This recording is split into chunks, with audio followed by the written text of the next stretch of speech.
Mary had a little lamb. Its fleece was white as snow, and wherever Mary went, the little lamb was sure to go.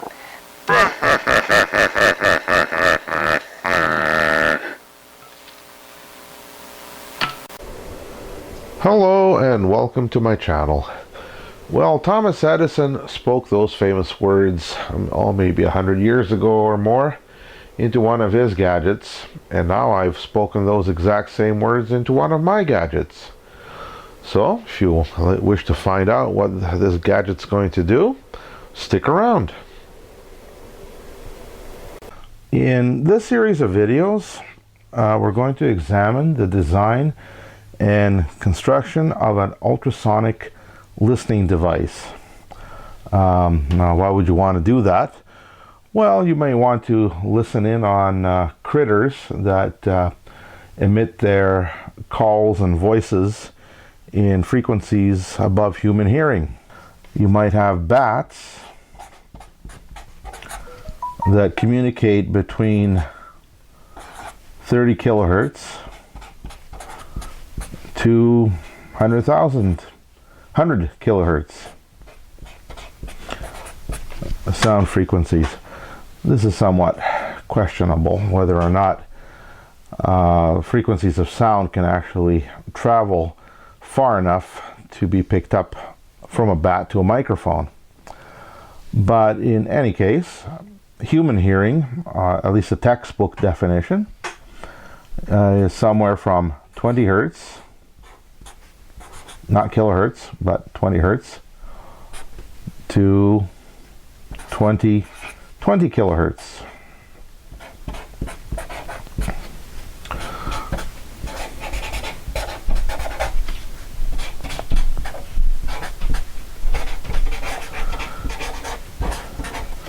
So obviously, we can't hear sounds that are up in this range.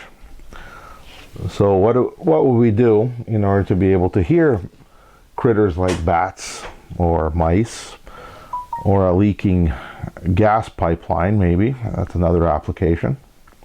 Well, we need to translate these frequencies down into the range where we can hear them.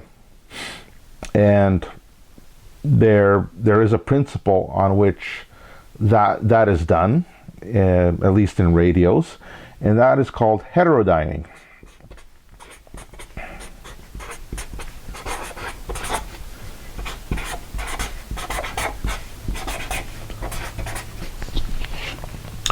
So what is that? Well, mathematically speaking, it's a mathematical theorem that basically states if I have two sine waves of various amplitudes, let's say they're at frequencies f1, f2, and I were to multiply those sine waves together, so that let's call them, they have amplitudes of a1 and a2. If I were to multiply them together,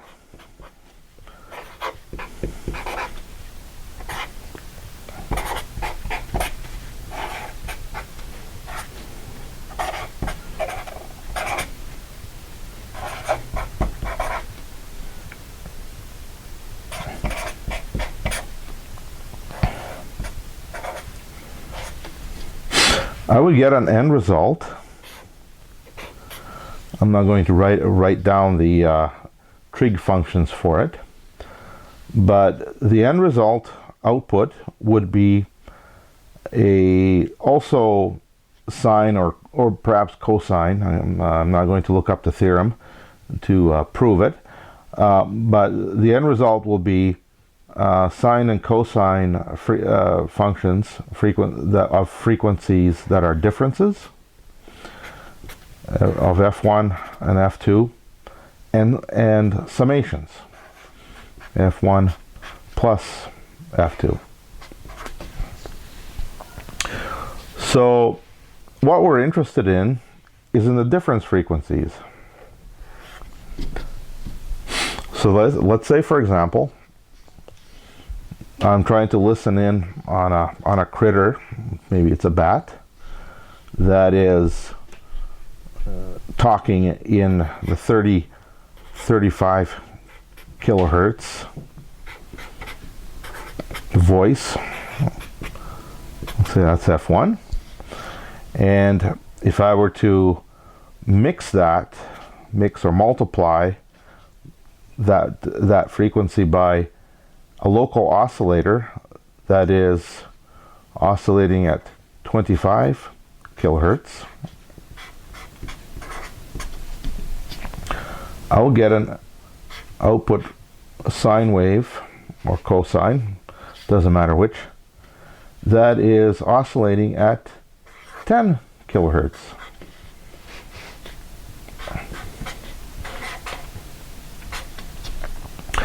Well, this one is within the human hearing range. It still sound fairly high.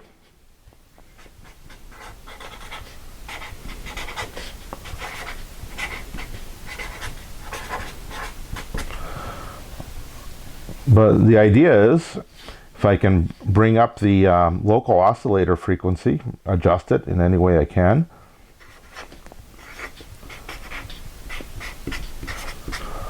I can get an output that is lower and lower. The difference frequency. So, well, what happens to these? Well, I'll explain. We can throw those away by a process called filtering as we get into the gadget in subsequent videos. We're not really interested in those. We're only interested in the differences.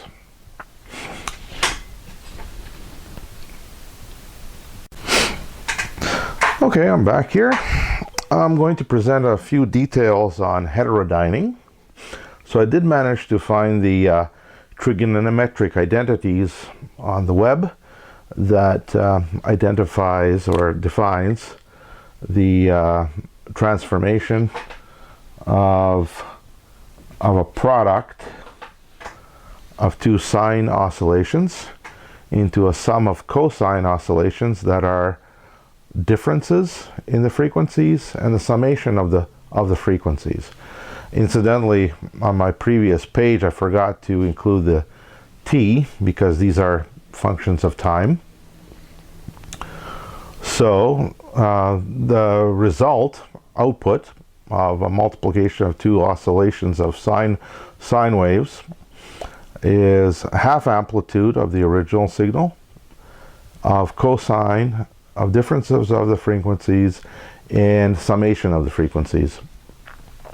So we can represent that on a frequency versus amplitude graph in the following way.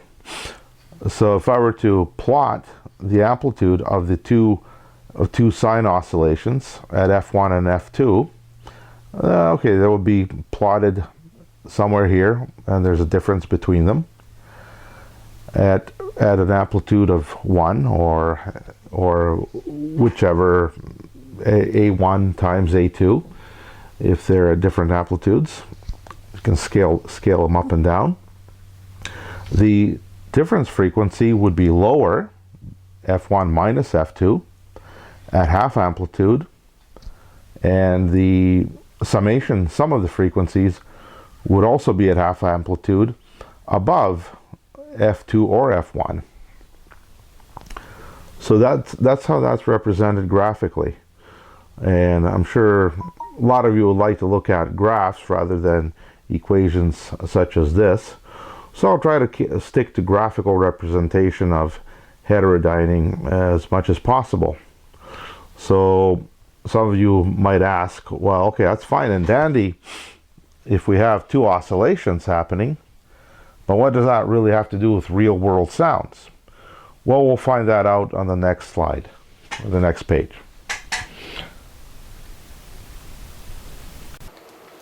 Okay, in this video clip, I've set up an oscilloscope to show us the oscillation of a 1 kilohertz sine wave, the yellow trace, and a real world sound signal taken from the amplified microphone output that I have around on one of my breadboards, which is the purple trace, and it just happens to be the snap of my finger. The real world trace does not resemble anything like a sine wave, and that's the part that needs a little bit more explaining, is how the heterodyning principle applies to something like this when summed and differenced with something like that, which could represent the local oscillator, the F2 frequency. So just to demonstrate how I got this trace, I'll set the oscilloscope to single triggering and sampling. Oops. There it is. Doesn't look like the first one, but that's basically a snap of my finger. Okay, in this slide, we'll talk a little bit about what we saw on the oscilloscope and more details of heterodyning. But anyways, the finger snap, which is the real world sound on the oscilloscope that we saw, can be represented, is kind of hard to believe, as a summation of sine and cosine oscillations of various frequencies, starting with a fundamental frequency that sort of sets the periodicity of the signal. You can add up multiples called harmonics of that fundamental frequency at various amplitudes to produce the sum result, as the result that was seen on the oscilloscope, pink trace, that does not resemble a sine or cosine oscillation, and that's called the Fourier series. Some of you might also look up the Fourier transform, a more advanced version of it, but essentially that's what it is. A real world signal, whether it's a radio signal or sound picked up by a microphone, can be thought of as an infinite series of sine and cosine oscillations that contain a fundamental frequency that sets its periodicity. And the fundamental frequency can be very, very low for periodicities of months, years. If you want to represent the rise and fall of tides, it can be used for that. In our case, it's used for sound, and the frequencies of interest will be anywhere from 20 hertz to up to 50, 60 kilohertz. So the sum, the square root of the sum of squares of each harmonic component set the amplitude of that harmonic component. The ratio of the amplitudes of the cosine and sine component of that harmonic set something that's known as the phase, which at this point isn't really of interest to us, but it does have some meaning maybe later on. And if we were to represent that on a frequency versus amplitude graph, I would plot the amplitudes as a series of bars versus the frequency which they represent. So F naught being the fundamental, or sometimes it's called the first harmonic. I'll call it the fundamental. The first harmonic will be at 2 times the fundamental. Second harmonic, 3 times the fundamental. Maybe I should have changed my labeling. Instead of counting at 0, I should have counted at 1, and this graph would be a little bit more meaningful. But in any case, each harmonic is 1 F naught higher than the previous. So the separation between these is F0 frequency. Okay, so on the next slide we'll talk about what we talked about previously, basically multiplying sine and cosines, or sine and sines of different frequencies, to see what happens to this frequency representation of a real world signal called a spectrum. And we'll basically show that it translates up and down.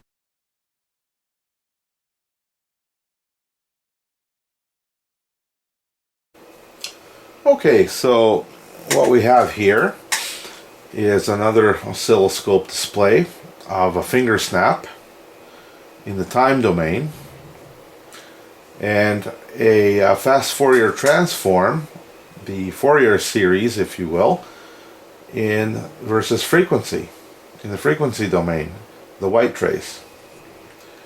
So the center frequency is 10 kilohertz there.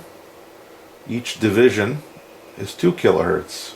So that's 0 starts there, 2 kilohertz, 4 kilohertz, 6, 8, 10, and so on.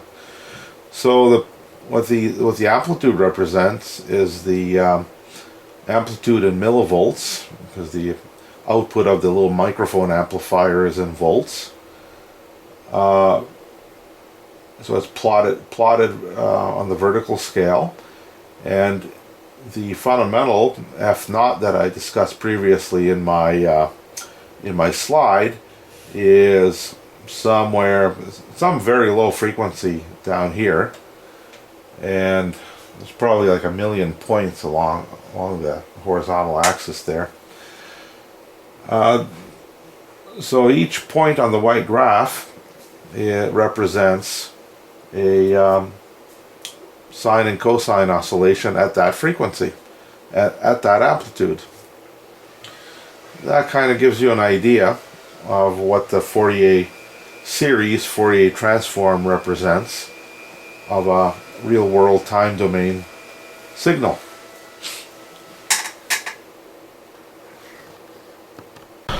Okay, in this segment I'm going to demonstrate a numerical analysis example of the Heterodyning principle, and the software that I'm using is MathCAD. So here on the screen is already a PDF printout of a MathCAD file that I've set up, and I'll briefly explain what I'm doing. Okay, so my input spectrum I'm simulating at amplitude ratios of 1, 2, 3, 4. So 4 sine wave oscillations at frequencies of 35, 40, 45, 50 kilohertz.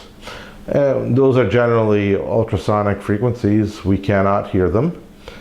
And I'm going to multiply those sine waves by another sine wave that is oscillating at 30 kilohertz, also called a modulation frequency.